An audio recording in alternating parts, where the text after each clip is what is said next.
أهلا وسهلا بكم أبنائي وبناتي طلاب الصف الأول الإعدادي. كل سنة وانتم طيبين، سنة سعيدة عليكم إن شاء الله، وربنا يحقق لكم كل اللي تتمنوه إن شاء الله. يا جماعة بداية جديدة وسنة جديدة ومنهج جديد، وإحنا معاكم في منصة افهم لغاية بإذن الله ثالثة ثانوي. نسهل لكم كل حاجة صعبة ونيسر لكم كل حاجة عسيرة، وبإذن الله بإذن الله بإذن الله لغاية آخر السنة مع بعض هيبقى المنهج بتاعك بسيط، وهتقدر تحل وهتقدر تجاوب على كل حاجة، وبإذن الله بإذن الله هتبقى من الطلبة المتفوقين. طبعا يا جماعة أنت في أولى إعدادي، عايزك تعرف يا حبيبي إن أنت بتحط الأساس للبناء بتاعك، لبناء مستقبلك. كل ما كان الأساس بتاعك قوي ومتين، كل ما كان البناء أقوى وأمتن. فعشان توصل للثانوية العامة وانت طالب متمرس، طالب متمكن، لازم تبدأ تأسس نفسك من دلوقتي في كل المواد، في العربي، في الرياضة، في الإنجليزي، في الدراسات، في العلوم، في كل المواد بتاعتك لازم تبدأ تأسس نفسك. يعني احنا عندنا في العربي مثلا النحو، الأدب، البلاغة، كل حاجة هتاخدها تراكمية. يعني أنا في أولى إعدادي خلصت سنة 6 ماليش دعوة بيها؟ لا طبعا، منهج 5 ومنهج 6 معايا في أولى إعدادي. طب في تانية إعدادي معايا منهج أولى، في ثالثة معايا منهج أولى وتانية. فإحنا بنأسس نفسنا، المناهج بتاعتنا تراكمية، عن تنينا نحط المنهج على المنهج، وفي دماغي كل المنهج القديم لغاية لما أوصل لثالثة ثانوي. منهج النحو بتاعي في ثالثة ثانوي عبارة عن مجموع المناهج كلها اللي أنا خدتها. تمام؟ فلازم تأسس نفسك من دلوقتي كويس. وأفضل حاجة نبدأ بيها السنة دي إن شاء الله هي القواعد النحوية. هنعمل مراجعة شاملة، مراجعة متمكنة، وهنبدأ نحل كويس كل الدروس اللي فاتت، بحيث نبدأ الدروس الجديدة وإحنا على أساس قوي وعلى أساس متين. يلا بينا نبدأ بإذن الله المراجعة النحوية بتاعتنا.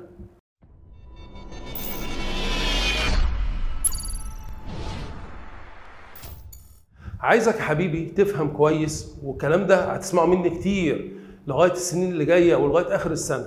عايزك تفهم إن أي كلمة في اللغة العربية بتنقسم إلى 3 أقسام لا رابع لهما، يا إما اسم، يا إما فعل، يا إما حرف.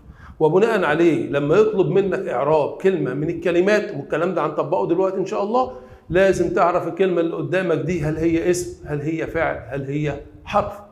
وبناء عليه برضك لازم تعرف الجملة اللي قدامك هل جملة اسمية ولا جملة فعلية. عشان كده بإذن الله أول لما هنبدأ مراجعتنا النحوية هنعرف إن الجمل نوعين. عندي الجملة الأولى جملة اسمية، وعايزك تفهم يا شباب إن الجملة الاسمية بتتكون من مبتدأ وخبر. الجملة الاسمية بتبدأ باسم وبتتكون من مبتدأ وخبر. وعايزك برضك تعرف إن المبتدأ والخبر دائما مرفوعان. يبقى المبتدأ مرفوع والخبر مرفوع. يبقى أنا لما أجي أتكلم وأقول مبتدأ لازم أجي بعده أقول مبتدأ مرفوع وعلامة رفعه. لما أقول خبر لازم أقول الخبر مرفوع وعلامة رفعه. طب المبتدأ بيرفع بإيه والخبر بيرفع بإيه؟ عايز حد يفكرني يا جماعة، إحنا عايزين نفتكر مع بعض. أنا ما أقدرش أقول مرفوع وعلامة رفعه نقط إلا لما أعرف الكلمة اللي قدامي دي هل هي مفرد، هل هي مثنى، هل هي جمع، هل هي اسم عادي، هل هي اسم من الأسماء الخمسة. ما لازم أعرف، لأن كل حاجة من ديت بيختلف إعرابها حسب نوع الكلمة بتاعتنا. فإحنا هنا يا جماعة لما نيجي نتكلم عايزك تعرف يا شباب إن المبتدأ مرفوع وعلامة رفعه حاجة من الثلاثة. يا إما تقول لي مبتدأ مرفوع وعلامة رفعه الضمة، يا إما تقول لي مبتدأ مرفوع وعلامة رفعه الألف، يا إما تقول لي مبتدأ مرفوع وعلامة رفعه الواو. طب إمتى يا جماعة المبتدأ يبقى مرفوع وعلامة رفعه الضمة؟ إمتى يبقى الألف؟ إمتى يبقى الواو؟ زي ما مكتوب قدام حضرتك هنا يا شباب، علامات رفع المبتدأ والخبر. قلنا علامات رفع المبتدأ والخبر المفرد وجمع التكسير وجمع المؤنث السالم هي الضمة. هي إيه يا شباب؟ الضمة. يبقى مبتدأ مرفوع وعلامة رفعه الضمة إذا كان مفرد، ده رقم 1. إذا كان جمع تكسير ده رقم 2. إذا كان جمع مؤنث سالم ده رقم 3. يبقى أنا لما أقول الطالب مجتهد يبقى الطالب مبتدأ مرفوع وعلامة رفعه الضمة، مجتهد خبر مرفوع وعلامة رفعه الضمة. طب ليه الضمة؟ لأن الطالب ده مفرد. تمام؟ لما أقول الطلاب مجتهدون هتبقى الطلاب مبتدأ مرفوع وعلامة رفعه الضمة. طب ليه الضمة؟ لأن كلمة الطلاب دي جمع تكسير. طب لما اجي اقول الطالبات مجتهدات بقت الطالبات مبتدأ مرفوع وعلامة رفعه الضمة. طب ليه الضمه؟ لانه جمع مؤنث سالم. يبقى رقم واحد علامات رفع الاسم، قلنا رقم واحد الضمه اذا كان مفرد او جمع تكسير او جمع مؤنث سالم. طب انا يا جماعه جاب لي جمله وقال لي الطالب مجتهد، اجعل هذه الجمله للمثنى. طب احنا قلنا المفرد بيرفع بالضم، طب المثنى بيرفع بايه؟ قال لك المثنى هنا شباب يرفع بالالف. يبقى علامه رفع المبتدا والخبر المثنى هي الالف، زي ما اقول الطالبان مجتهدان. بقى الطالبان مبتدا مرفوع وعلامه رفعه الالف لانه مثنى. طب جمع المذكر السالم بيرفع بالواو. اقول ايه يا جماعه؟ المسلمون متحدون، المصريون يحافظون على وطنهم. بقت المسلمون والمصريون مبتدا مرفوع وعلامه رفعه الواو. طب ليه؟ لانه جمع مذكر سالم. طب ايه الحاجه الثانيه يا جماعه اللي بترفع بالواو؟ ها حد يفكرني؟ ايوه الاسماء الخمسه: اب، اخ، حمو، فو، ذو. الاسماء الخمسه دول يا جماعه بتعرف بعلامات اعراب فرعيه، ترفع بالواو، تنصب سمعوني بالالف، تجر بالياء. يبقى لما اقول ابوك ذو خلق كريم، يبقى ابوك دوت او اخوك ده مبتدا مرفوع وعلامه رفعه الواو لانه اسم من الاسماء الخمسه. يبقى اذا يا جماعه المبتدا دائما مرفوع والخبر دائما مرفوع، ولكن المبتدا يرفع وعلامه رفعه زي ما قلنا الضمه، الالف، ايه تاني؟ الواو، زي ما اتفقنا مع بعض حاجه من الثلاثه دول. الضمه في 3 حالات: اذا كان مفرد او جمع تكسير او جمع مؤنث سالم. المثنى يرفع وعلامه رفعه الالف. اما الواو كعلامه رفع قلنا في حالتين: حاله جمع المذكر السالم وحاله الاسماء الخمسه. طب ده بالنسبه للمبتدا. في نقطه بقى يا جماعه في الخبر احنا بنتكعبل فيها وبنقع فيها شويه. ايه النقطه ديت؟ احنا دلوقتي لو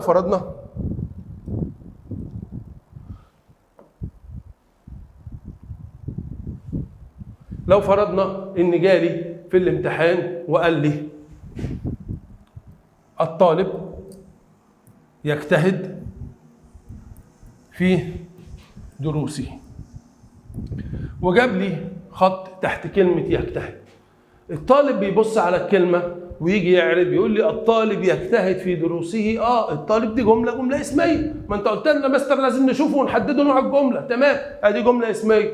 بتتكون من ان جملة اسمية يا حبيبي؟ قال لي من مبتدا وخبر. الطالب مبتدا يبقى يجتهد خبر. جميل، اعرب لي يجتهد. يقول لك خبر مرفوع وعلامة رفعه الضم. ومش كده وبس، يجي لك على يجتهد ويحط لك عليها ضم. طب انت قلت لي خبر مرفوع علامة رفعه الضم وادي المبتدا، انا بقول لك غلط يا باشا، غلط. طب ليه؟ اقول لك لان انت ما حددتليش نوع الكلمة. انا لما قلت لك تعرف خبر لازم يكون الخبر ده اسم زي ما هو موجود قدامك.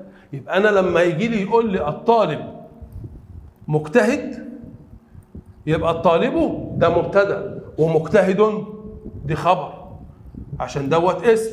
طب لما اجي هنا لا ده مش اسم، ده فعل مضارع. يبقى انا لما اجي اعربه يا جماعه لازم نعربه الاول ده فعل مضارع مرفوع وعلامه رفعه الضم. يبقى الضمه دي علامه رفع الفعل المضارع مش علامه رفع الخبر.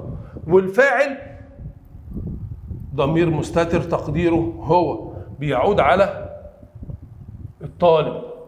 خلاص جميل. امال فين الخبر يا مستر؟ الخبر اللي عندي جمله فعليه. يبقى الجمله الفعليه في محل رفع خبر. يبقى انا يا جماعه اللي عايزك تفهمه دلوقتي ان الخبر عندي 3 انواع. واحد خبر مفرد، هو ده اللي انا بقول عليه مرفوع. وكلمه خبر مفرد ديت معناها ان هو كلمه واحده. ممكن الكلمه الواحده ديت تبقى مفرد او مثنى او جمع. يعني انا لما اقول الطالب مجتهد، مجتهد ده خبر مفرد. لما اقول الطالبان مجتهدان، مجتهدان ده خبر مفرد. لما اقول الطلاب مجتهدون، مجتهدون ده خبر مفرد. مفرد ازاي يا مستر وهي جمع مذكر سالم؟ اقول لك مفرد لان معنى كلمه مفرد هنا ليست جمله ولا شبه جمله. اتفقنا؟ النوع الثاني من انواع الخبر خبر جمله. الخبر نفسه جمله، يا اما جمله اسميه يا اما جمله فعليه. جملة فعلية فعل وفاعل، جملة اسمية بتتكون من مبتدأ وخبر. يعني أنا لما أجي أقول لحضرتك هنا الطالب أخلاقه عظيمة، طب فين الخبر؟ هل الخبر اللي عندي كلمة أخلاقه؟ لا. هل الخبر اللي عندي كلمة عظيمة؟ لا. أمال الخبر عندي إيه؟ الخبر اللي عندي أخلاقه عظيمة دي على بعضها. يبقى الطالب مبتدأ أول، أخلاقه مبتدأ ثاني، طب عظيمة خبر للمبتدأ الثاني. طب الجملة الاسمية دي اللي بتتكون من المبتدأ والخبر، الجملة الاسمية دي كلها في محل رفع خبر للمبتدأ اللي هو الطالب. اتفقنا كده يا شباب؟ يبقى أنا عندي الخبر 3 أنواع: 1 خبر مفرد، 2 خبر جملة والخبر الجملة بينقسم إلى جملة اسمية أو جملة فعلية، رقم 3 يا جماعة الخبر الشبه الجملة. يعني لما أجي أقول لك هنا الطالب عند الباب، الطالب في المدرسة، يبقى عند الباب ظرف مكان منصوب وعلامة نصبه الفتحة، وشبه الجملة في محل رفع خبر للطالب. في حرف جر، المدرسة اسم مجرور، وشبه الجملة في محل رفع خبر للطالب. يبقى من تاني يا جماعة نلخص كلامنا: الجملة الاسمية بتتكون من ركنين أساسيين: 1 المبتدأ، 2 الخبر. رقم 2 المبتدأ والخبر دائما مرفوعان، يا إما بالضمة يا إما بالألف يا إما بالواو حسب نوع الكلمة اللي قدامي. رقم 3 الخبر بينقسم إلى 3 أنواع: خبر مفرد كلمة واحدة سواء كانت مفرد أو مثنى أو جمع، 2 خبر جملة وقلنا بينقسم إلى جملة اسمية أو جملة فعلية، رقم 3 خبر شبه جملة، والخبر الشبه الجملة بيتكون من ظرف أو جار ومجرور، والظرف أو الجار والمجرور بيكون في محل رفع خبر لإيه؟ للمبتدأ. يبقى ده الجملة الاسمية بتاعتي. أما الجملة الفعلية يا جماعة بتتكون من ركنين أساسيين أو أحيانا 3 أركان. طب بناء على ايه؟ يعني ايه مستر ركنين او 3؟ هتعرف الكلام ده بقى لما نيجي نتكلم في اول درس في النحو، هنتكلم عن الفعل اللازم والفعل المتعدي. الجمله الفعليه في الاساس بتتكون من فعل زائد فاعل. يعني انا لما اجي اقول لك نام الطفل، ادي الجمله كامله. فين الطفل؟ الطفل نام. لما اجي اقول لك عام الولد، الولد بيعوم. تمام كده؟ طب احيانا اجي اقول لك نال الطالب او نال المجتهد، حضرتك هتقول لي نال ايه؟ فبقول لك نال المجتهد جائزة. يبقى إذن الجملة الفعلية بتتكون من ركنين أساسيين أو 3 أركان أساسية. الركن الأول هو الفعل، والفعل يا جماعة لازم أحدد وأكون عارف هل هو فعل ماضي أو فعل مضارع أو فعل أمر، لأن كل فعل من هذه الأفعال له حالة إعرابية خاصة بها. تمام؟ الحاجة الثانية أو الركن الثاني من أركان الجملة الفعلية هو الفاعل. الفاعل عايزك تركز معايا فيه شوية. ايه هو الفاعل يا جماعة؟ احنا بنبقى فاهمين وعارفين ان الفاعل هو من قام بعمل الفعل. جميل قوي. يعني انا لما اجي اقول لحضرتك مثلا، لما اجي اقول لحضرتك كتب الطالب، بقى الطالب دوت هو اللي قام بالكتابة، عشان كده انا بعرب الطالب بعربه فاعل، والفاعل دائما مرفوع، وعلامات رفع الفاعل زي ما اتكلمنا من شويه زي علامات رفع المبتدا، يا اما الضمه يا اما الالف يا اما الواو حسب نوع الكلمه. حفظنا احنا الضمه في كام حاله؟ في 3: مفرد، جمع تكسير، جمع مؤنث سالم. الالف اذا كان احفظ معايا، الالف اذا كان مثنى. الواو في حالتين يا جماعه: اذا كان جمع مذكر سالم او كان اسم من الاسماء الخمسه. طيب الفاعل هو من قام بعمل الفعل، وقلنا الفاعل دائما مرفوع. طب لما اجي اقول لحضرتك مثلا غرق الرجل، لما اجي اقول لحضرتك مات المريض، طب عايز اعرب المريض وعايز اعرب الرجل، هيجي الطالب يبص لي ويتلخبط ويتكعبل في الامتحان. طب ليه يا ابني اللي مكعبلك؟ يقول له مستر يعني انا لما اقول غرق الرجل هو الرجل اللي غرق نفسه؟ لا، هو مش هو اللي غرق نفسه. طب امال ازاي اعربها فاعل؟ اقول لك هنا لان انا عايزك تعرف النقطه دي. الفاعل هو من قام بعمل الفعل او اتصف به، او ايه؟ او اتصف به. انا لما اقول غرق الرجل يبقى الرجل اتصف بصفه الغرض. يبقى هنا الرجل فاعل مرفوع وعلامة رفعه الضمة. لما اقول لك مات المريض، هو المريض ما موتش نفسه، ولكن هو اتصف بصفة الموت. عشان كده لما اجي اعربه بقول لك مات المريض، هيبقى المريض فاعل مرفوع وعلامة رفعه الضمة. يبقى الركن الاول من اركان الجملة الفعلية هو الفعل. الركن الثاني يا جماعة هو الفاعل. امال ايه الركن الثالث؟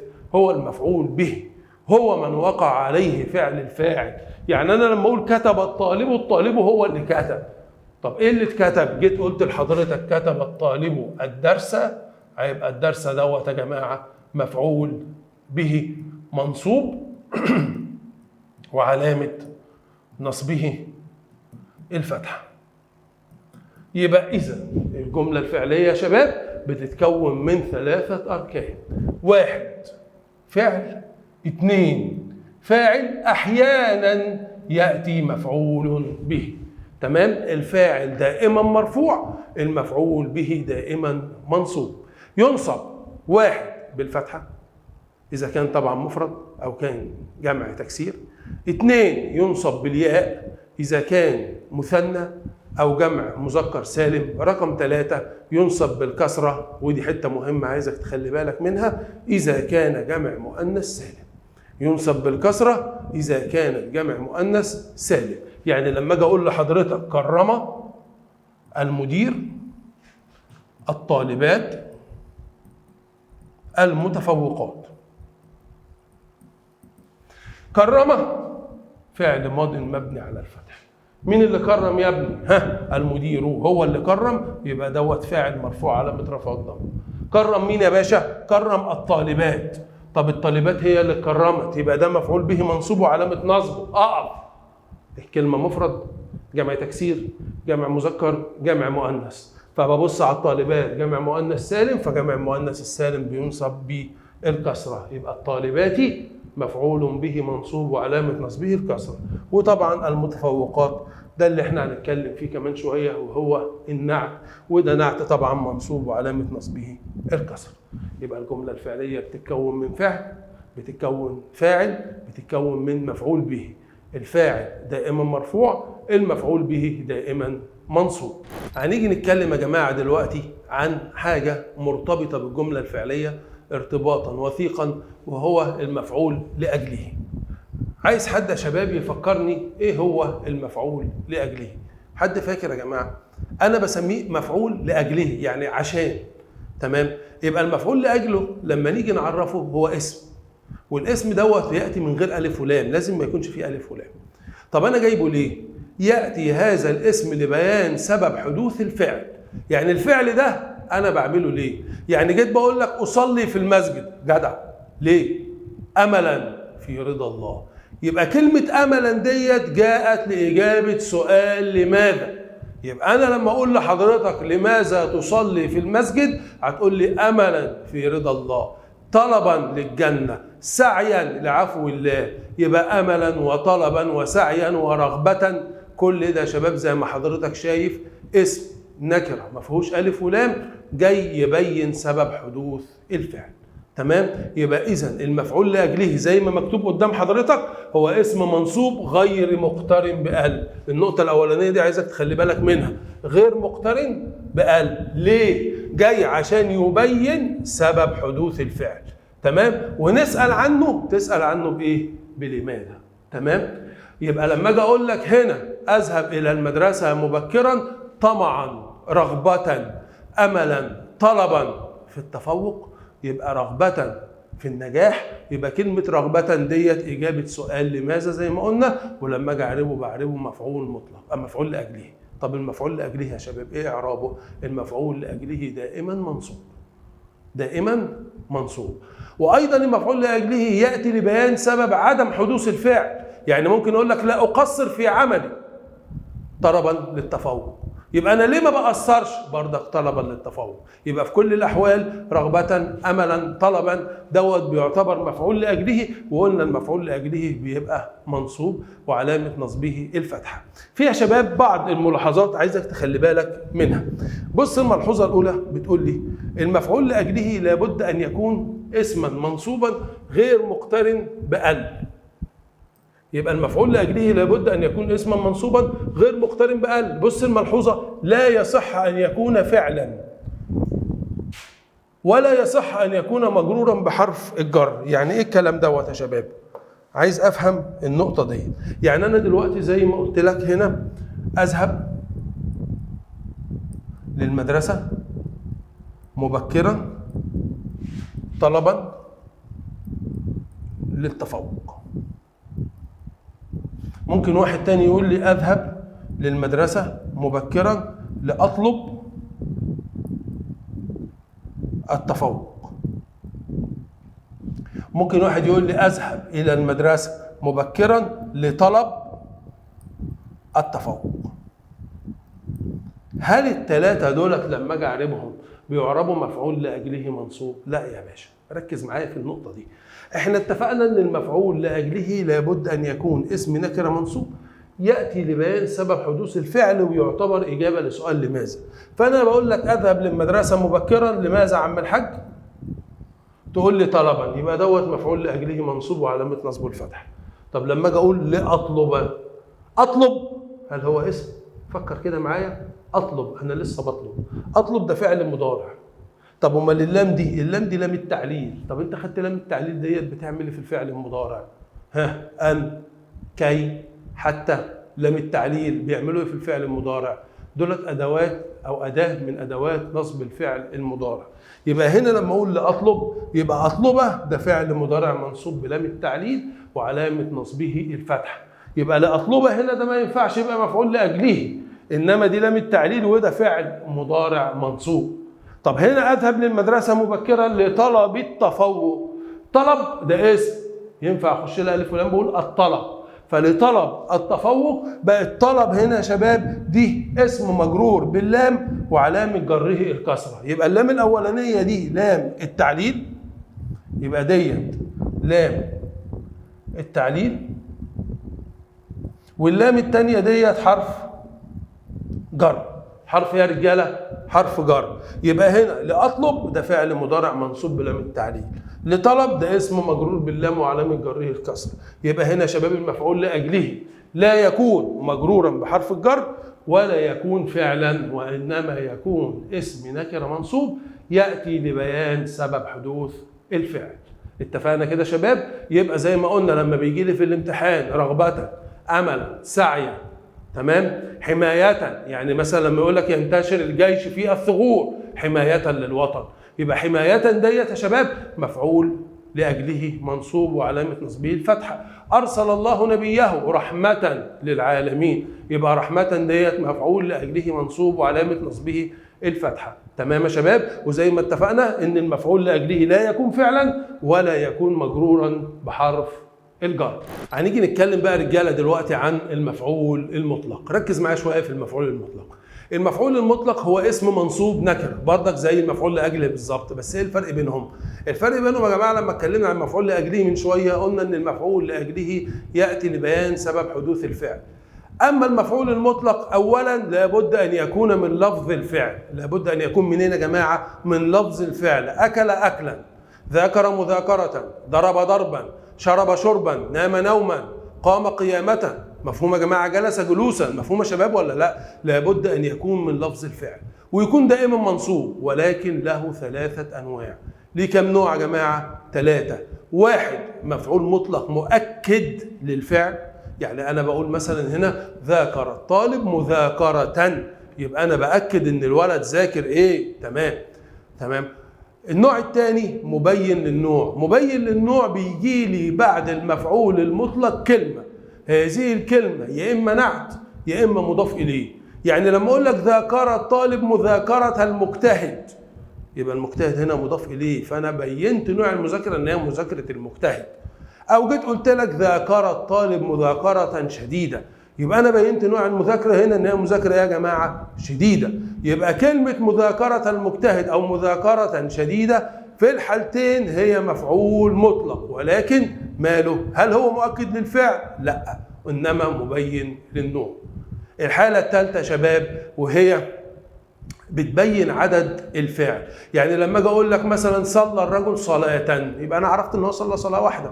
طب صلى الرجل صلاتين، يبقى انا عرفت ان هو صلى 2. طب صلى الرجل صلوات 3، يبقى انا عرفت ان هي 3. يبقى كلمة صلاة او صلاتين ده مفعول مطلق، ولكنه يا شباب مبين للعدد بالظبط. يبقى المفعول المطلق هو اسم نكرة منصوب، يبقى 1 لابد ان يكون نكرة، 2 لابد ان يكون منصوب، رقم 3 شباب يعني ايه نكرة هنا؟ يعني ما فيهوش الف ولام معايا. رقم 3 هنا شباب لابد ان يكون من لفظ الفعل، يبقى نكرة ما فيهوش الف ولام، 2 منصوب، 3 لابد ان يكون من لفظ الفعل. المفعول المطلق ليه 3 انواع زي ما قلنا، 1 مؤكد للفعل، 2 مبين للنوع، 3 مبين للعدد. يبقى انا هنا شباب لما اجي اقول لك، خلي بالك معايا، لما اجي اقول لك هنا صلى المؤمن صلاة، يبقى كلمة صلاة هنا شباب دوت مفعول مطلق منصوب وعلامة نصبه الفتحة. طب جيت قلت لك صلى المؤمن صلاة الخاشع، مفعول مطلق منصوب وعلامة نصبه الفتحة. صلى المؤمن صلاة واحدة، ده مفعول مطلق منصوب وعلامة نصبه الفتحة. ده بيأكد الفعل، ده بيبين النوع، ده بيبين العدد. تمام؟ هنيجي دلوقتي يا جماعة كده في عجالة نتكلم عن الحال، وبعدين نتكلم عن النعت، وبعدين نفرق بين الحال والنعت. أولا الحال، بص معايا كده على السبورة هتلاقي التعريف بتاع الحال هو اسم نكرة منصوب يبين هيئة صاحبه عند حدوث الفعل. بص معايا يا شباب، 1 نكرة، يبقى الحال ما ينفعش يجي لي معرفة. رقم 2 منصوب، يبقى الحال دائما منصوب، يعني جنبك ما تجيليش تقول لي حال مجرور او حال مرفوع، طالما قلت حال يبقى منصوب، زي مفعول به يبقى منصوب، زي اسم ان يبقى منصوب. وبعد كده باذن الله هتاخد الحال ده في ثالثه ثانوي وفي وحده المنصوبات بتضم كل الحاجات المنصوبه اللي احنا اتكلمنا عنها. يبقى الحال اسم نكره منصوب ياتي ليبين هيئه صاحبه. يبقى من خلال التعريف يا جماعه انا عندي حاجتين، عندي الحال وعندي صاحب الحال. عايزك تخلي بالك معايا، انا لما اقول هنا عاد الطالب من المدرسة مسرورا، لما اجي اقول لجنابك رأيت النجوم لامعة، لما اجي اقول لحضرتك عانق الطالب صديقه متحابين. بص معايا كده في الثلاث امثله اللي قدامك. المثال الاول بقول لك عاد الطالب من المدرسه، حاله ايه؟ كيف عاد الطالب من المدرسه؟ جيت قلت لحضرتك مسرورا، يبقى الولد حاله لما رجع من المدرسه كان مسرور. بص معايا على كلمه مسرور، 1 نكره ولا معرفه؟ نكره. 2 مرفوع منصوب مجرور، قلنا زي ما جنبك شايف هنا منصوب. طب ليه منصوب؟ لأن الحال دائما منصوب. طب رقم 3 مسرورا دي بتبين حال مين يا جماعة؟ بتبين حال الطالب. طب كلمة الطالب ديت اسمها ايه؟ الطالب في فرق يا شباب بين اسم الكلمة وبين وظيفتها في الجملة. اسم الكلمة هنا كلمة الطالب دي صاحب الحال، صاحب الحال. طب اعربوا ايه صاحب الحال؟ صاحب الحال ده يعرب حسب موقعه في الجملة. صاحب الحال يا اما الفاعل يا اما المفعول به يا اما الاثنين مع بعض، الفاعل والمفعول به. طب كلمة الطالب ايه اعرابها؟ عاد الطالب، يبقى الطالب فاعل مرفوع وعلامة رفعه الضمة، يبقى صاحب الحال عندي في الجملة ديت هو الفاعل. طب كلمة الطالب نكرة ولا معرفة؟ زي ما جنبك شايف فيها ألف ولام هتبقى معرفة. يبقى وقفنا عند نقطة إن الحال لابد أن يكون نكرة، أما صاحب الحال لابد أن يكون معرفة. طب بص في المثال الثاني، رأيت النجوم، إيه إعراب النجوم يا باشمهندس؟ ركز معايا، رأى فعل ماض، التاء تاء الفاعل، النجوم مفعول به منصوب وعلامة نصبه الفتح. طب مالها النجوم؟ كيف كان حال النجوم عندما رأيتها؟ رأيت النجوم لامعة. يبقى إذن كلمة لامعة دي حال منصوب وعلامة نصبه الفتح. تمام يا باشا؟ اهو حال منصوب. طب صاحب الحال النجوم نكره ولا معرفه؟ معرفه. طب صاحب الحال نوعه ايه؟ مفعول به. يبقى الحال نكره، صاحب الحال مفعول به، معرفه. طب بص هنا في المثال اللي قدامي، عانق الطالب صديقه متحابين. طب كلمه متحابين دي حال منصوبه، بس علامه نصبها ايه؟ الفتحه؟ لا، ما احنا فهمنا بقى ان المثنى بينصب وعلامه نصبه الياء. يبقى متحابين حال منصوبه وعلامه نصبها الياء لانها مثنى. تمام. طب عانق الطالب صديقه، مين اللي عانق مين؟ متحابين ديت حل مين؟ هل هي حل الطالب ولا حل صديقه؟ انا ببص لقيتها الطالب فاعل، صديقه مفعول به. طب متحابين حل الاثنين. يبقى اذا صاحب الحال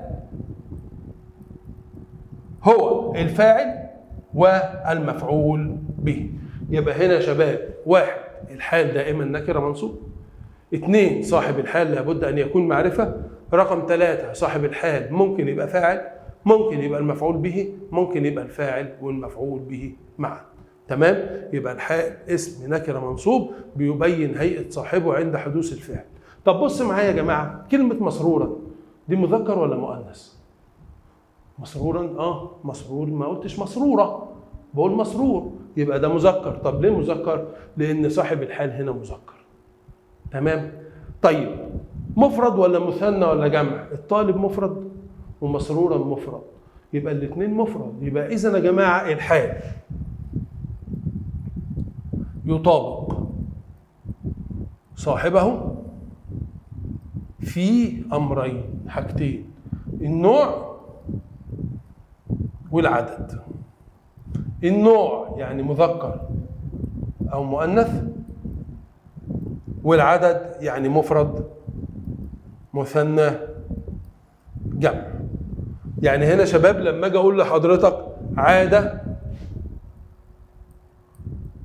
الطلاب من الرحله، هل ينفع اقول لك مسرورا؟ لا. طب مسرورين؟ لا. امال ايه؟ عاد الطلاب من الرحله مسرورين. طب ليه مسرورين؟ قلنا لان الحال بيطابق صاحبه في النوع، الطلاب مذكر، مسرورين مذكر. اثنين، العدد، الطلاب جمع، يبقى مسرورين لابد ان يكونوا جمع. يبقى الحال بيطابق صاحبه في النوع وفي العدد. مفرد يبقى مفرد، مثنى مثنى، جمع جمع. تمام؟ بيكون مذكر يبقى الحال مذكر، مؤنث الحال مؤنث. يبقى نلخص كلامنا من تاني يا جماعه، الحال زي ما احنا عارفين وقلنا وزي ما كان مكتوب قدامك، الحال اسم نكره منصوب ياتي ليبين هيئه صاحبه عند حدوث الفعل. الحال نكره، صاحب الحال معرفه. الحال دائما منصوب، صاحب الحال يعرف حسب موقعه في الجمله. الحال بيطابق صاحبه في النوع، التذكير والتأنيث، في العدد، في الإفراد والتثنية والجمع. هنيجي بقى يا جماعة دلوقتي نتكلم عن النعت. ركز معايا في النعت شوية يا شباب وحاول تعرف الفرق بين النعت وبين الحال. أنا عندي يا شباب في اللغة العربية أو في درس النحو عموما عندي درس اسمه التوابع. طيب إيه التوابع دولت 4 دروس حضرتك هتدرسهم على مراحل مختلفة. أول حاجة النعت، تاني حاجة العطف، تالت حاجة التوكيد، رابع حاجة البدل. نعت، عطف، توكيد، بدل. طب ليه سموا ال4 دروس دولت التوابع؟ هل سبب ولا هم خدوهم كده مع نفسهم؟ قال لك لا، لأن ال4 حاجات دولت بيتبع ما قبلها في الإعراب. يعني اللي قبلها مرفوع هيبقى هو مرفوع، اللي قبلها منصوب هيبقى هو منصوب، اللي قبلها مجرور هيبقى هو مجرور. يبقى النعت في اللغة يعني إيه؟ أنا بنعت واحد يعني بوصفه. يبقى النعت هو وصف لاسم قبله، يبقى هو ذكر صفة لاسم قبله، والنعت يتبع ما قبله في 4 حاجات: الإعراب، التعريف والتنكير، النوع، العدد. يبقى لما اجي يا شباب زي ما مكتوب قدام حضرتك على السبورة اتكلم على النعت او على المنعوت، لازم اعرف عندي منعوت وعندي نعت. منعوت هو الموصوف اللي انا جايب له النعت عشان يوصفه. طب المنعوت ده ايه اعرابه؟ المنعوت ده بيعرب حسب موقعه في الجمله، يبقى اسمه منعوت، انما وظيفته حسب بقى موقعه في الجمله، فاعل، مفعول، خبر. تمام؟ اما النعت فهو اسم ياتي ليصف هذا المنعوت، بيذكر صفه او يوضح صفه فيه. يبقى زي ما اتفقنا هنا النعت هو اسم انا بجيبه ليه؟ عشان يوضح صفه من الصفات في الاسم اللي قبله. الاسم اللي قبله ده اللي انا بسميه يا شباب، اللي انا بسميه المنعوت. وزي ما اتفقنا الاسم اللي قبله دوت يعرب، اللي هو المنعوت زي ما مكتوب قدامك، يعرب حسب موقعه في الجمله. حلو، يبقى ياتي ليوضح صفه في المنعوت او في الاسم اللي قبله، تمام، ويتبعه فيه. عشان كده سمينا النعت من التوابع. النعت بيتبع منعوته في 4 أشياء لازم تخلي بالك منهم. هناك اوجه تطابق بين النعت والمنعوت. اوجه التطابق دولت في 4 حاجات. 1 زي ما مكتوب قدام حضرتك الاعراب. 2 العدد مفرد مثنى جمع. 3 النوع مذكر مؤنث. 4 التعريف والتنكير. المنعوت نكره يبقى النعت نكره. المنعوت معرفه يبقى النعت ايضا ايه يا شباب؟ معرفه. اتفقنا؟ بص معايا كده.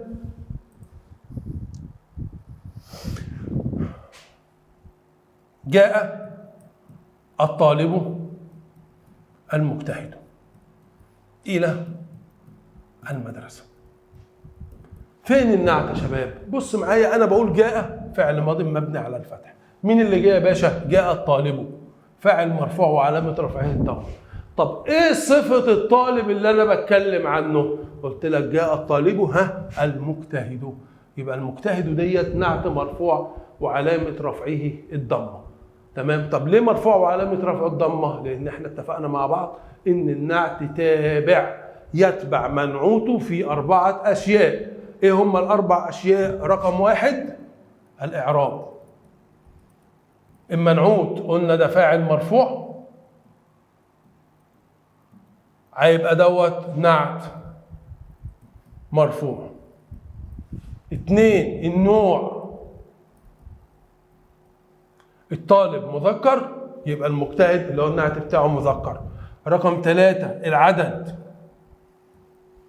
الطالب مفرد يبقى المجتهد مفرد. رقم 4 التعريف والتنكير. الحاجة دي أنا بسميها تعيين. التعيين يعني معرفة أو نكرة، بعينه. ده تعريف وتنكير. هل الطالب معرفة ولا نكرة؟ الطالب معرفة، يبقى النعت بتاعه أيضا معرفة. تمام؟ يبقى هنا يا شباب النعت يتبع منعوته في الإعراب، في النوع، في العدد، في التعريف والتنكير. اتفقنا كده يا شباب؟ طب لما اجي اقول لك هنا جاء الطلاب، يبقى هنقول له الطلاب ايه؟ ها،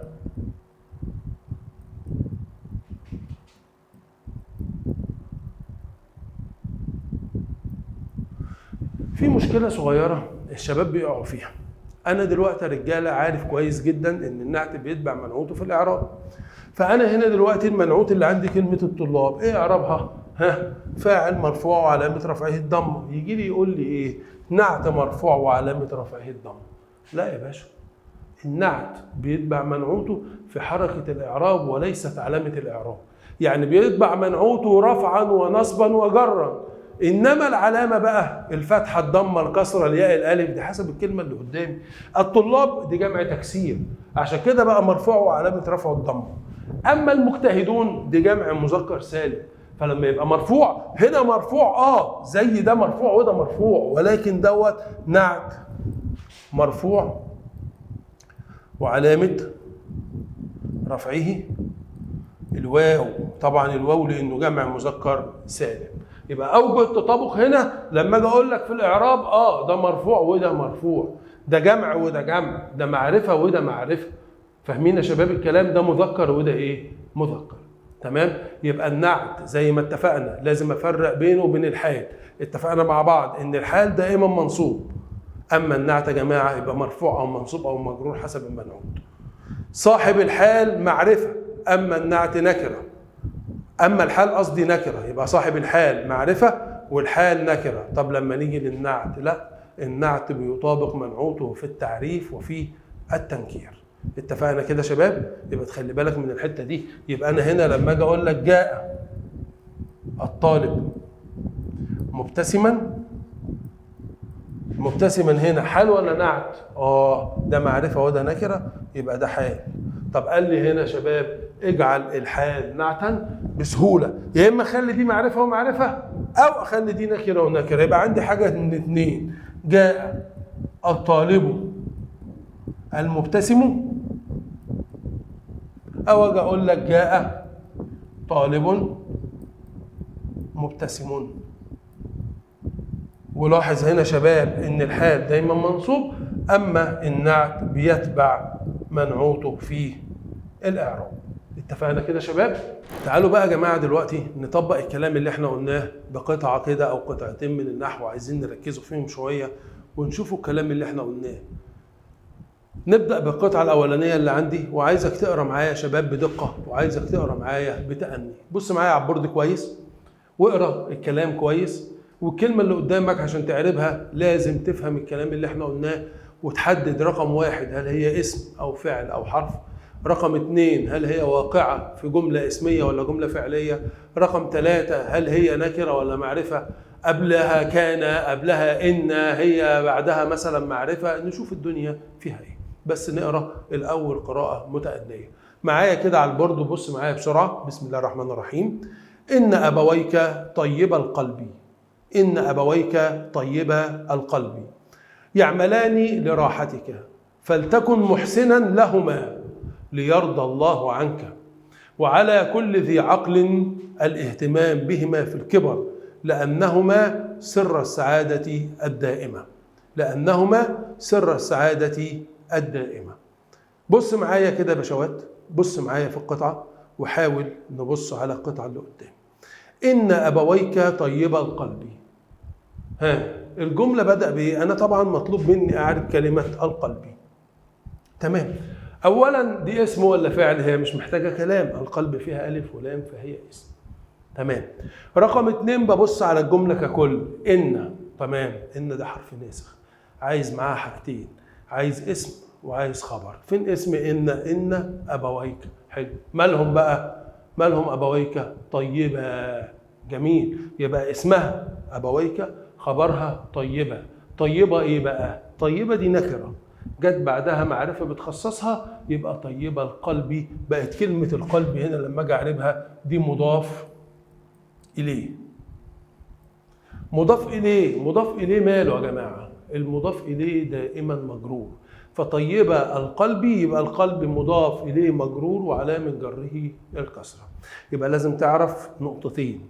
النقطة الأولانية إن المضاف إليه بيبقى اسم معرفة يأتي بعد نكرة بيخصصه، يعني قلم الطالب، معلم الفصل، سيارة محمد. يبقى كل الأحوال دي الطالب، الفصل، محمد ده مضاف إليه.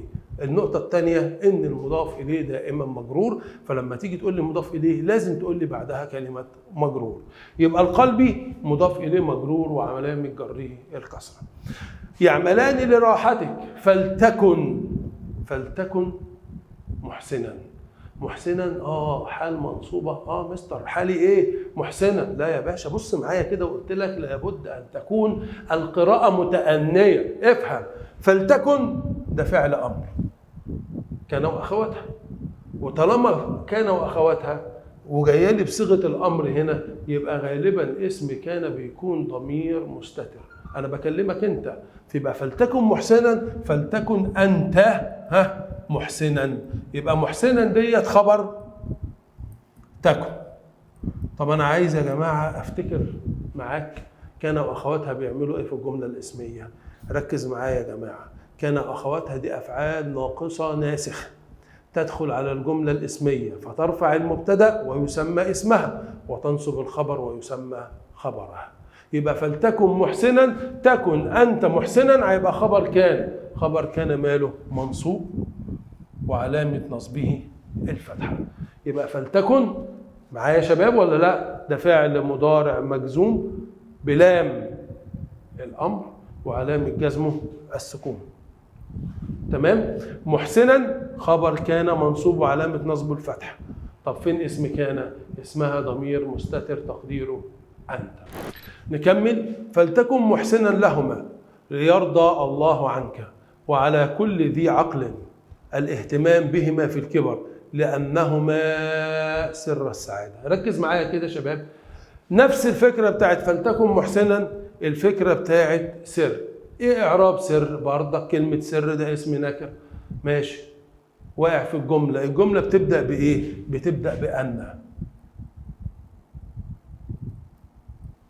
أن متصل بيها هما، يبقى هما دوت يا شباب، احنا أن وأخواتها دي حروف ناسخة بتخش على الجملة الاسمية، عكس كانت. احنا لسه قايلين من شوية ان كان بترفع المبتدأ وبتنصب الخبر، اما ان بتنصب المبتدأ وبترفع الخبر.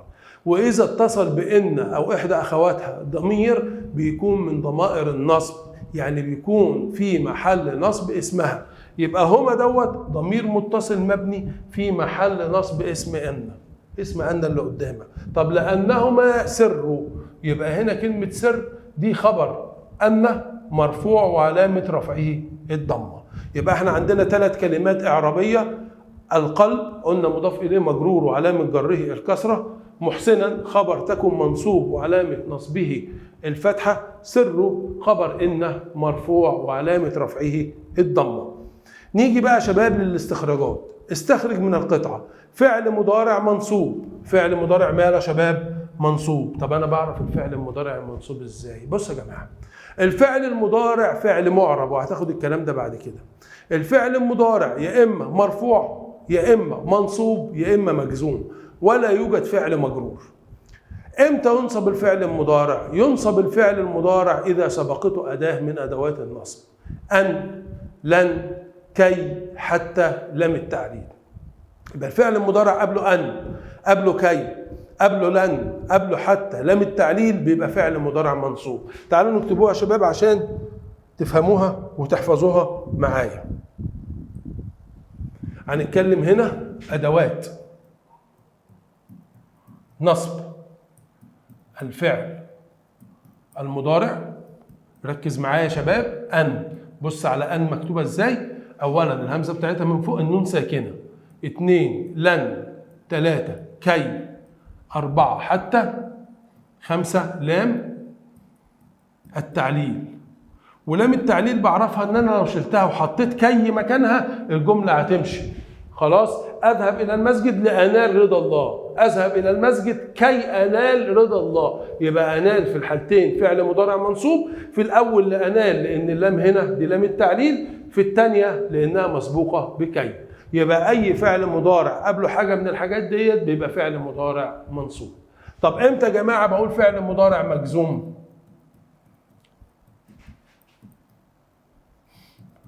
اذا كان الفعل المضارع مسبوق بحاجه من الاربعه: لم، لما، لا الناهيه، لام الامر. لام ايه؟ الامر. زي لام الامر، زي كلمه فلتكن. اللام هنا لام الامر، والتكن ده فعل مضارع مجزوم. معايا يا شباب ولا لا؟ يعني لما اجي اقول كده يا بني اضئ المصباح لتقرأ جيدا، وبكلم بقول يا بني لتقرأ جيدا دروسك حتى تتفوق. مثلا أنا عندي هنا دي لتقرأ وعندي هنا دي لتقرأ، ولكن هل في فرق بين الاثنين ولا الاثنين واحد؟ ده فعل مضارع مسبوق باللام وده فعل مضارع مسبوق باللام. ركز معايا يا شباب، احنا اتفقنا مع بعض قلنا لام التعليل بتساوي معنى كي، فكي بتفسر الحاجه اللي قبلها. انا بقول له يا بني اضئ المصباح، يبقى انا بامره ان هو يولع النور. طب ليه؟ لتقرأ جيدا، عشان تقرأ جيدا، كي تقرأ جيدا. يبقى اذن اللام ديت يا جماعه دي لام التعليل.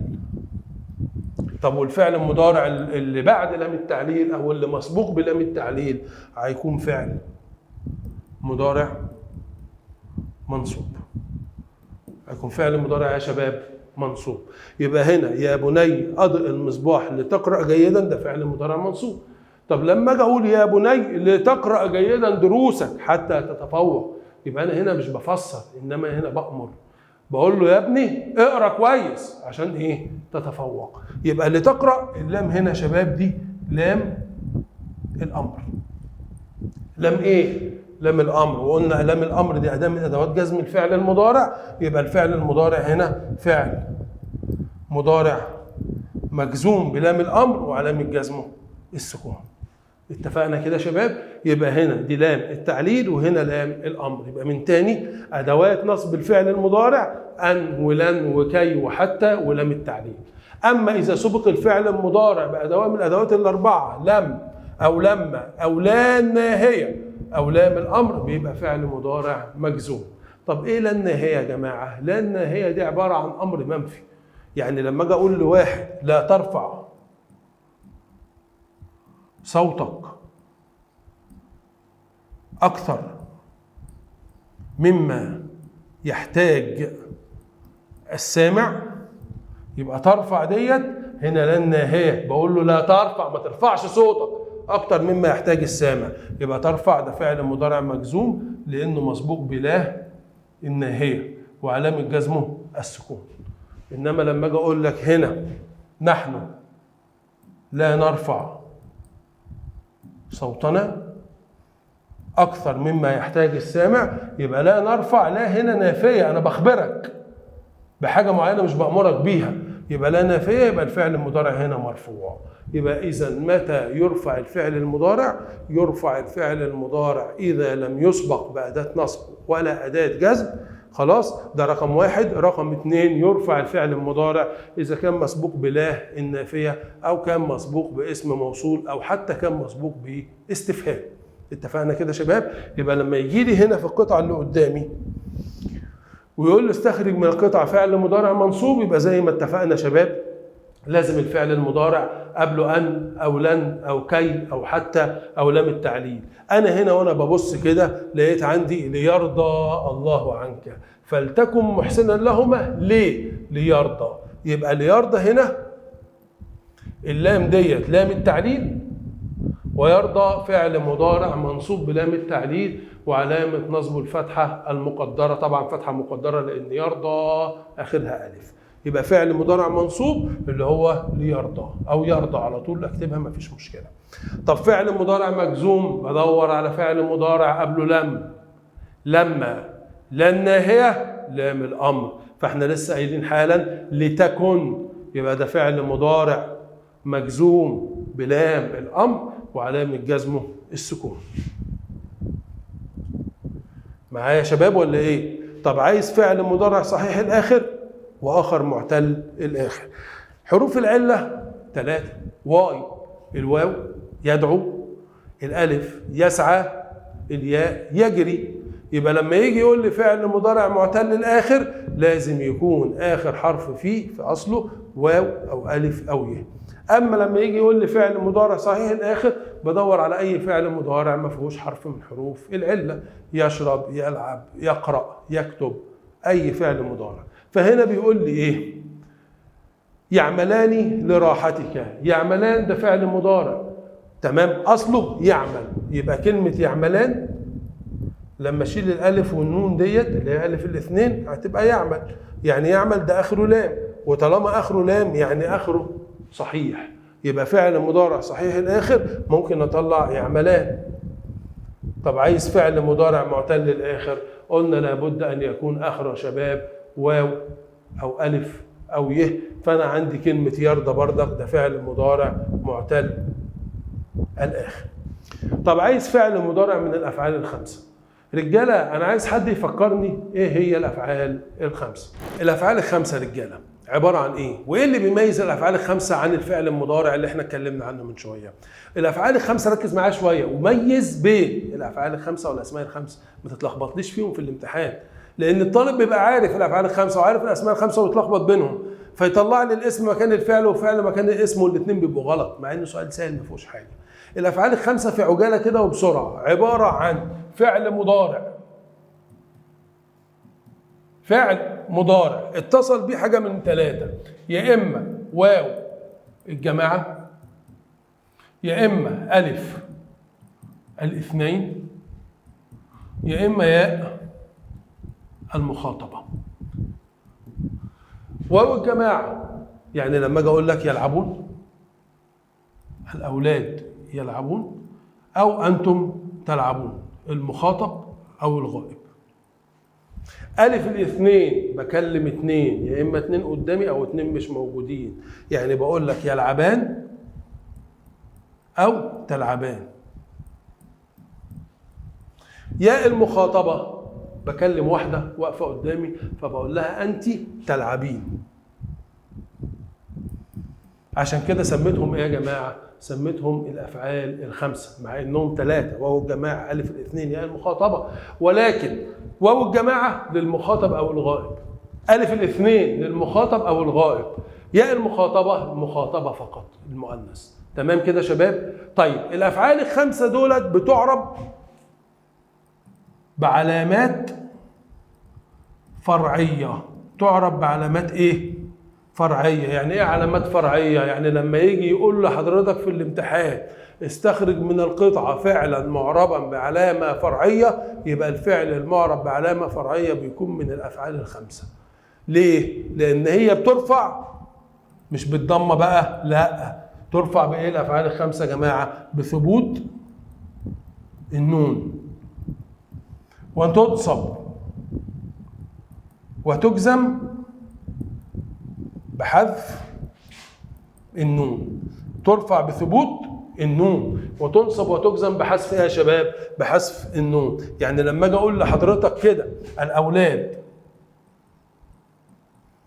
يلعبون الكرة، يبقى لما تيجي تعرب لي يلعبون هتقول لي فعل مضارع مرفوع وعلامة رفعه ثبوت النون لأنه من الأفعال الخمسة. جميل. واو الجماعة ضمير متصل مبني في محل رفع فاعل. يبقى كلمة يلعبون دي مش مثلا فعل، دي جملة بتتكون من فعل زائد ايه؟ فاعل. يبقى يلعبون فعل مضارع مرفوع وعلامة رفعه ثبوت النون، واو الجماعة ضمير متصل وعلامة ضمير متصل مبني في محل رفع فاعل. طب لو جيت قلت الأولاد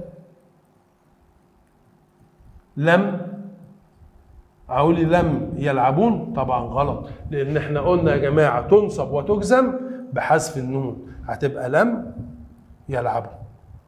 يبقى الأولاد لم يلعبوا الكرة نفس الكلام، فعل مضارع مجزوم بلم وعلامة جزم حذف النون لأنه من الأفعال الخمسة. واو الجماعة ضمير متصل مبني في محل رفع فاعل. طب لو جبت قبلها لن نفس الكلام يا شباب، أقول للأولاد لن يلعبوا الكرة. لن يلعبوا الكرة، ليه لن يلعبوا؟ هتبقى لن أداة نصب، ويلعبوا فعل مضارع منصوب بلن وعلامة نصبه حذف النون لأنه من الأفعال الخمسة. واو الجماعة ضمير متصل مبني في محل رفع فاعل. بص معايا يا جماعة في القرآن الكريم ربنا سبحانه وتعالى بيقول لي إيه؟ بيقول لي لن تنالوا البر حتى تنفقوا مما تحبون. بص معايا كده، لن أداة من أدوات النصب، جاء الفعل مضارع بعدها تنالوا، فعل مضارع منصوب بلن وعلامة نصبه حذف النون. حتى تنفقوا نفس الكلام يا جماعة، حتى أداة من أدوات النصب، تنفقوا فعل مضارع منصوب بحتى وعلامة نصبه حذف النون. طب بص على تحبون، فعل مضارع مرفوع وعلامة رفعه ثبوت النون. طب ليه ده حذف النون وليه ده حذف النون وليه ده ثبوت النون؟ لأن الثلاثة من الأفعال الخمسة. يبقى إذن الأفعال الخمسة معايا كل فعل مضارع متصل به وهو الجماعة ألف الاثنين ياء المخاطبة. الأفعال الخمسة بتعرب بعلامات إعراب فرعية، ترفع بثبوت النون، تنصب وتجزم بحذف النون. اتفقنا كده؟ طب تعالى بص معايا في القطعة بتاعتنا. ادي القطعة قدامنا، عايز فعل مضارع من الأفعال الخمسة. ايه فعل من الأفعال الخمسة؟ يعني رقم واحد بدور على فعل مضارع، رقم اتنين الفعل المضارع اللي قدامي يا إما فيه واو الجماعة يا إما فيه ألف الاثنين يا إما فيه ياء المخاطبة. بص معايا كده، إن أبويك طيبا القلب يعملان لراحتك. طب هل ينفع أقول أبويك؟ ما دي اتنين اهو، لا يا باشا ما ينفعش، ده اسم، انا عايز فعل وقلت فعل مضارع، يبقى هنا الفعل المضارع اللي قدامي يعملان، طبعا ما فيش قبليه نصب ولا جزم، هيبقى فعل مضارع مرفوع وعلامة رفعه ثبوت النون لأنه من الأفعال الخمسة، وألف الاثنين ضمير متصل مبني في محل رفع فاعل. تمام؟ يبقى هنا فعل من الأفعال الخمسة يعملان. جميل. طب تعالى اسم من الاسماء الخمسه، لسه متكلمين عن الاسماء الخمسه دلوقتي يا شباب. قلنا 5 اسماء: اب واخ وحم وفو وذو. الاسماء الخمسه ايضا بتعرب بعلامات اعراب فرعيه زي ما اتفقنا قلنا من شويه، ترفع بالواو، تنصب بالالف، تجر ايه؟ تجر بالياء. يبقى انا بدور على حاجه من دولت، لقيت الجمله: فلتكن محسنا لهما ليرضى الله عنك وعلى كل ذي عقل. ذي لازم تكون بمعنى صاحب، كل ذي عقل.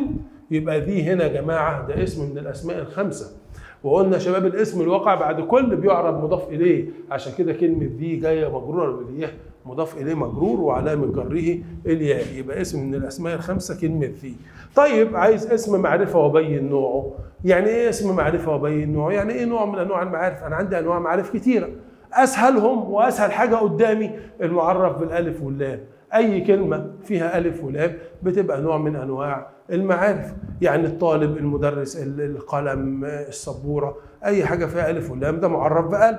تمام؟ عندي 2 من أنواع المعارف المعرف بالإضافة. كلمة نكرة، كلمة قلم أهي دي نكرة، إنما لما أقول قلم المعلم اكتسب معرفة بالإضافة، فده معرف بالإضافة. عندي يا جماعة من أنواع المعارف الضمائر، عندي أسماء الإشارة، عندي الأسماء الموصولة، كل دي من أنواع المعارف. فهو هنا بيقول لي عايز اسم معرفة وما حددش أي نوع. أنا بدور، وطبعا ما انساش من أسماء المعارف الاسم العلم.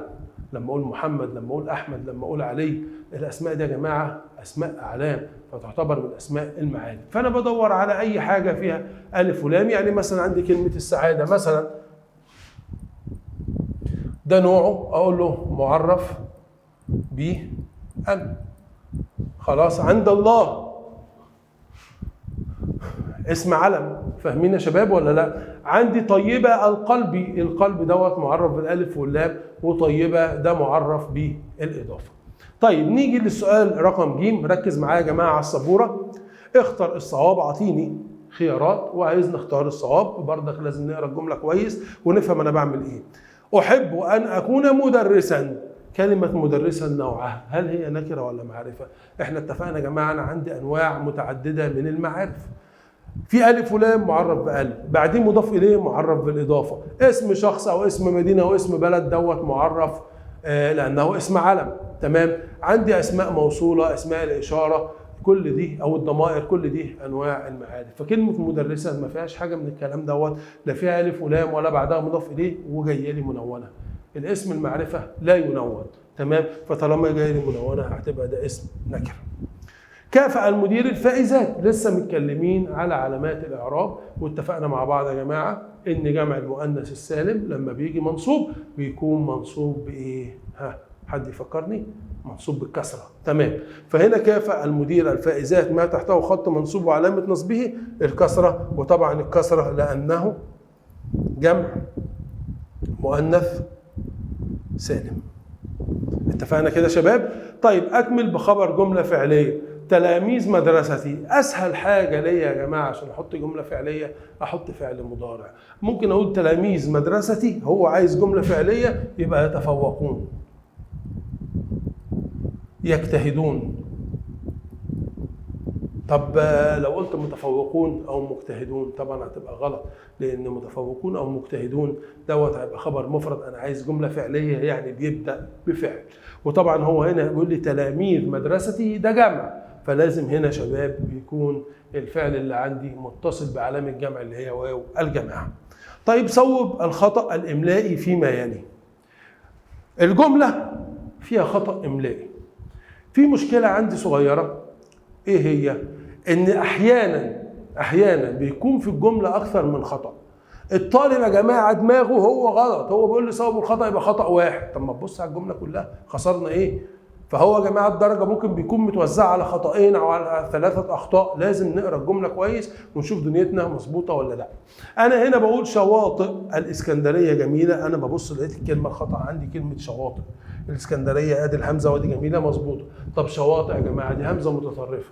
الهمزه المتطرفه اذا كانت مكسوره او ما قبلها مكسور بتكتب على الياء، فكلمه شواطئ بتتكتب كده. اتفقنا كده يا شباب؟ نفس الكلام في رقم 2 القراءة مفيدة لنا. الغلطة عندي في كلمة ايه يا شباب؟ مظبوط، الغلطة عندي في كلمة القراءة. القراءة بتتكتب كده. طب ليه بتتكتب كده؟ لأن القراءة ديت يا شباب الهمزة بتاعتها مفتوحة ومسبوقة بساكن. طالما الهمزة مفتوحة مسبوقة بساكن بتتكتب على السطر. تمام؟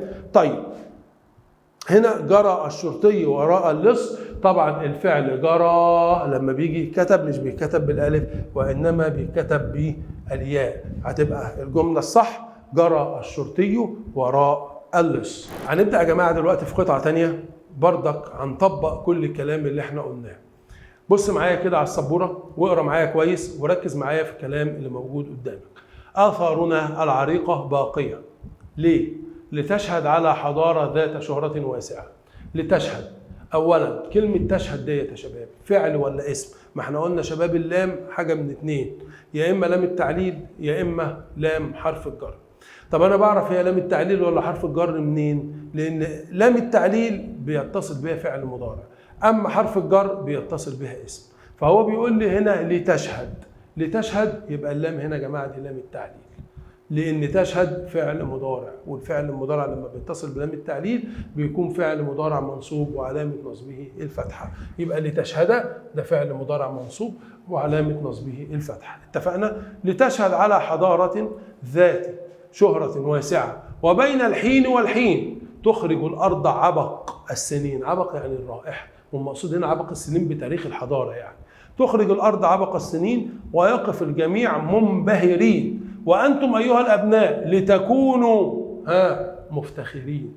ركز معايا نفس القطعة اللي فاتت. كان جاية كان هنا متصلة بلام الأمر يبقى دوت فعل مضارع مجزوم، بس لتكونوا هنا متصلة بواو الجماعة يبقى مجزوم وعلامة جزم حذف النون لأنه من الأفعال الخمسة. حلو. طب واو الجماعة ديت اسم تكونوا. طب هم المنبهرين أو مفتخرين؟ مفتخرين دي خبر تكونوا منصوب وعلامة نصبه الياء لأنه جمع مذكر سالم. يبقى هنا لتكونوا مفتخرين اسم تكون، والجماعة ضمير متصل مبني في محل رفع اسم تكون.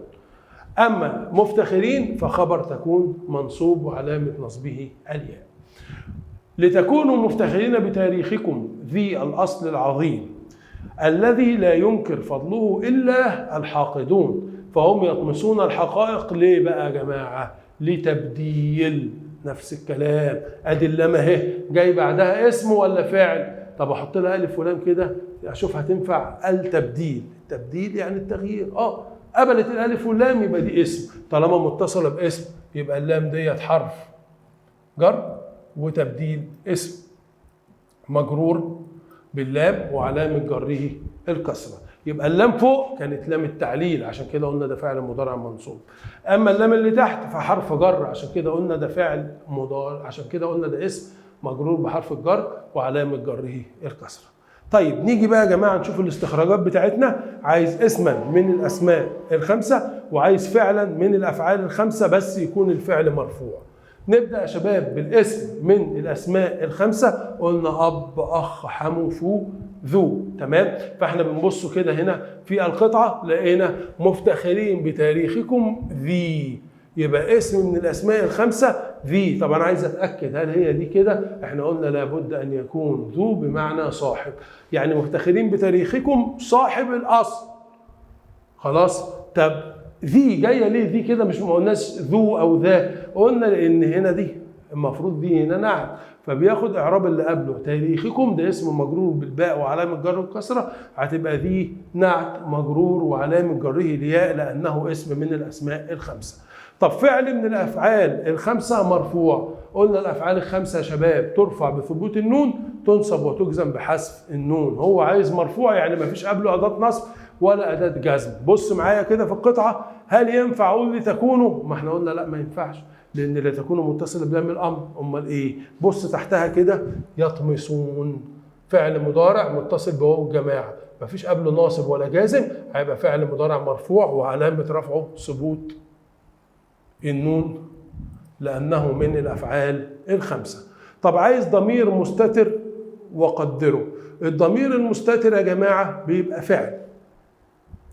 الضمير بتاعه او الفاعل بتاعه بيكون ضمير مستتر بيعود على اسم قبله. يعني انا لما اقول لك الطالب يذاكر بجد، يذاكر ده فعل مضارع مرفوع وعلامه رفعه الضمه. طب مين اللي بيذاكر؟ الطالب، بس الطالب ده جاي قبله اعرابه مبتدا، فعشان كده بقول الطالب يذاكر هو. يبقى الفاعل ضمير مستتر تقديره هو، بيعود على مين يا شباب؟ بيعود على الطالب. بص معايا في القطعه كده عشان نشوف الضمير المستتر ونقدره. قال لي آثارنا العريقه باقيه لتشهد على حضاره ذات شهره واسعه. مين اللي هتشهد؟ الآثار هي اللي هتشهد. يبقى إذن الفاعل عندي هنا ضمير مستتر تقديره هي. هي دي بتعود على مين؟ على آثارنا العريقة. يبقى لتشهد آثارنا العريقة على حضارة. يبقى عشان ما اكررش الكلمات قلنا الفاعل اللي عندي ضمير مستتر تقديره هي عائد على آثارنا. تمام؟ يبقى لما اجي احل كده اقول لك فاعل لتشهد ضمير مستتر تقديره هي. طب عايز فعل مضارع صحيح الاخر، اتفقنا حروف العله واو الف ي صحيح الاخر، يعني اخره لا واو ولا الف ولا ي. يعني احنا عندنا الفعل تشهد ادي قدامنا ولسه متكلمين عنه، فعل مضارع اخره دال، والدال ده حرف صحيح، يبقى ده فعل مضارع صحيح الاخر. اسم نكره واسم معرفه، خلاص بقت الحاجه بالنسبه لنا سهله. نكره اسهل حاجه، كلمه ما فيهاش الف ولام ولا بعدها مضاف اليه وممكن بتنون. اما المعرفه اسهل حاجه عندي بطلع كلمه فيها الف ولام. يبقى انا لما يقول لي اسم نكره عندي كلمه باقيه ده اسم نكره. اما الاسم المعرفه زي مثلا كلمه العريقه، زي كلمه آثارنا، ده معرف بالاضافه الى الضمير المتصل. تمام كده يا شباب؟ طب عايز مضاف اليه. احنا دلوقتي اتكلمنا اولا كلمه شهره دي مضاف اليه. قلنا يا شباب هنا ذي الاصل الاسم الواقع بعد الاسماء الخمسه بيعرب مضاف اليه، يبقى كلمه الاصل مضاف اليه مجرور وعلامه جره الكسره. طيب نشوفوا بقيه المطلوب. حضارتنا آثارها باقيه، حول الخبر الجمله الى مفرد. طب انا عايز اسال سؤال، فين الخبر يا جماعه؟ الخبر اللي عندي هنا آثارها باقيه. طب نوع الخبر اللي عندي حضارتنا ده مبتدا، آثارها باقيه ده خبر جمله اسميه. انا عايزه يبقى مفرد. حضارتنا انا ماليش دعوه بيها اهي، لان انا كلامي على مين؟ على الخبر اللي هو جمله قدامي، انا عايز اخليه مفرد. يبقى هنا اسهل حاجه ليا ان انا نعمل المقص نعكس الكلام، فهتبقى حضارتنا باقيه الآثار. معايا؟ يبقى حضارتنا مبتدا مرفوع علامه رفعه الضمه، باقيه خبر مرفوع وعلامه رفعه الضمه، الآثار مضاف اليه مجرور وعلامه جر الكسره، ونوع الخبر هنا خبر ايه؟ مفرد. الطالب اخلاقه عظيمه، يبقى الطالب عظيم الاخلاق. معايا يا شباب؟ طيب نيجي صوب الجمله التاليه نحويا. الجمله اللي قدامي دي غلط، هو عايزك تصوبها. الجمله بتقول كان اباك ذو خلق جميل. الجمله بدأ عندي بكان، كان عايزه اسم وعايزه خبر. اسم كان مرفوع، خبر كان منصوب. هنا كان اباك، لا انا عايزه مرفوع، هتبقى كان ابوك. ماله بقى يا جماعه؟ الخبر عايزه منصوب، فهيبقى كان ابوك ذا خلق.